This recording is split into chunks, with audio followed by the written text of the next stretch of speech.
Hi, everyone. Welcome to today's Tips from the Top. We have a very special guest joining us, Sydnee, and she's one of our leaders, and she has some amazing tips to share with you today. My name is Sabrina Rare, and we also have Chris Whitaker on our call today. We're both the Field Development and Training Managers here at Via One Hope, and we're so excited to share this training with you. We really think you're going to grab some great tips from Sydnee, and we're just so excited for Sydnee to share. And so I'm going to go ahead and pass it over to Sydnee if you're ready, and we will take it from there. So I'm going to go ahead and mute you, Sydnee. Oh, you're good. Perfect. Good. Go ahead and take it away. All right. Hi, everyone. Yes, I'm Sydnee Bagovich, and I am in Pittsburgh. And it's a beautiful day in the neighborhood here today. I'm sitting at my desk looking out the window at all this incredible green. Spring is finally here. Yay! And I want to thank Chris for the conversation that she and I had that led to this presentation. And Sabrina, thank you, too, for the help ahead of time. I have a couple of things that I do that are probably unique to me, like we all do. I wanted to share them. One thing that I do that I think has become my trademark is my hostess gift. I present the hostess with a set of wine glasses. And don't get all worked up. These glasses, I buy them on clearance from TJ Maxx, Marshalls. Those are usually just a few dollars. And in fact, the glasses that I just bought, can you see this? I'm not a fan of stemless glasses, but these are really cool. And they have an embossing on them that says authentically 100% recyclable glass. What's not to love about that? And my husband said to me, it looks like you could put a citronella candle right in there, which is true. But anyway, I bought 6 of these for $9.99. So it's a little over $1.50 a glass.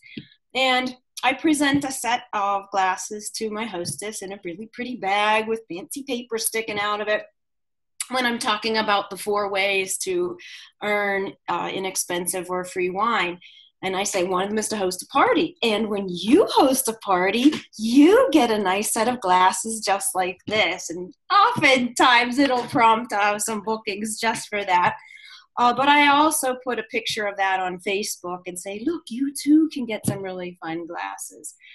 That's just something I started from the very beginning, and it works for me. And I have so much fun picking them out because I find some really neat glasses. Another thing that I do is I'm very much a people person, as you can probably tell just from my presentation now, but I'm quite accustomed to being in front of a crowd and teaching and training. And I always single out a few. I always pick out the couple of people I know I'm going to be able to pick on in a good way. You know, oh, you're going to be my troublemaker. I know you're going to be my troublemaker. Or the people who like the sweet wine. Oh, this is my sweet girl over here. And so, when I pour the symphony, I say, you're really good. One sweet girl. Or somebody's an expert. They consider themselves to be an expert in a certain wine. Well, nobody's going to give their rendition of this wine until Merlot girl over here goes. Right, you go first. So I always just like to find somebody and pick on them in a very good way. They're always good sports about it. Here's something else that I don't know if it's unique to me, but I love my bell. It is so good. It is so good for rounding up the rowdies because you know how they get. Everybody's drinking their wine and talking, hello, I got a presentation going on over here. So I insert the bell many times. And it is funny watching their faces when they realize, oh, sorry, I was the one who was guilty of making you ring the bell. But I have had tastings, as I'm sure you have as well, where that bell doesn't make a bit of difference. They're on a mission to talk. It doesn't matter how much I ring that bell. I also have a tasting sheet with emojis, and I got to give full credit on this sheet to my upline, fellow jazzercise instructor and dear friend Edie Valencia. But, if somebody can tell me how to prevent the reverse viewing of words. Some people do that. How can some people do that, but I can't figure it out? Okay, so sorry. It's in reverse. But here's my tasting sheet. And you see I have my contact information here. I have the case for the cause pricing here. And then each of the wines that is going to be in the tasting that day is listed on the form. This form is for them to keep and take with them. So, they're writing notes about the wines that they like. Oh, look, here's that Sydnee girl's information, and here's how much she charged me, and these are the wines I liked. But anyway, they have emojis from the heart eyes to the yucky face, list of the wine, the cause, and a space for notes. And I tell them, wine is individual, folks. There are no right or wrong answers. I'm not going to get mad. I'm not going to get offended. If you don't like the wine and you stick your tongue out, right to stick out the tongue on here. I didn't make these wines. They're not mine. In fact, I don't love them all myself. So please use your tasting form. And then something else that I kind of incorporated by accident that has been so incredibly successful and popular with my tastings started a while back when my host was ordering her host pack, and she wanted to put in some reserves. And I said, hey, wait, wouldn't it be really cool if you had a side-by-side? You ordered that reserve rosé. What if we ordered the core rosé? And you ordered that reserve Chardonnay. What if we order the core Chardonnay? And we do a side-by-side tasting. What if we did that? Well, so we did that. And of course, the advantage to that is that the hostess gets reserve wines really cheap. That's like $5 more for most of the reserve wines. So she's getting reserve wines for $13 or maybe $23 that she would have spent a lot more money for. So the savvy wine drinker buyer, she gets it. She doesn't need any convincing because she would have done that anyway, probably for her own self. But the advantage is same for the guests, right? Because they know, wow, I can get this reserve rosé for only $5 extra in my case for the cause. It's a nice way to have everybody experience reserve wines without having to pay full price for them. People buy what they taste. If they taste reserve wines, they're going to buy them. Well, how many times have we heard Lori say that she takes a bottle of reserve to her tastings? Because they buy what they taste. And on top of that, it makes the sale price higher. The sale total is higher, which means the donation is higher, which means the host credit is higher. Even everybody wins. I have to tell you, at this initial tasting, my host pulled out those little solo cups. They're red, because I have the clear tasting cups, but she pulled out the red ones. So we said, red equals reserve. So it was really nice. And hold out your reserve cup, please. And so they were able to identify them very easily, taste side by side. And then what I started doing, since I don't take the red cups with me, I just started saying right hand equals reserve. Silly things, right? But it worked. And I have to tell you that tasting was my first tasting that went well over $2,000. So to me, it was thank you. It was a no-brainer, and it's been what I suggest going forward. That's pretty much the summary of my little bit of tips, stuff that works for me, stuff that I enjoy doing, and you know what? I think the reserve idea, bringing, having the comparison, I think that's so great, because you're right. If people don't try the wine, the likelihood of them purchasing it is very slim. Mm-hmm. And our reserve wines are amazing. And that's a reason why they're a reserve, because they're a little bit maybe nicer than our core collection wines. Our core collection wines are still amazing.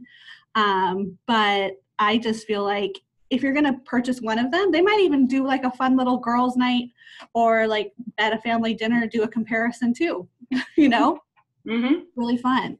And you know what, Sabrina? Sometimes they like the core better. Yeah. So don't spend the $5 extra.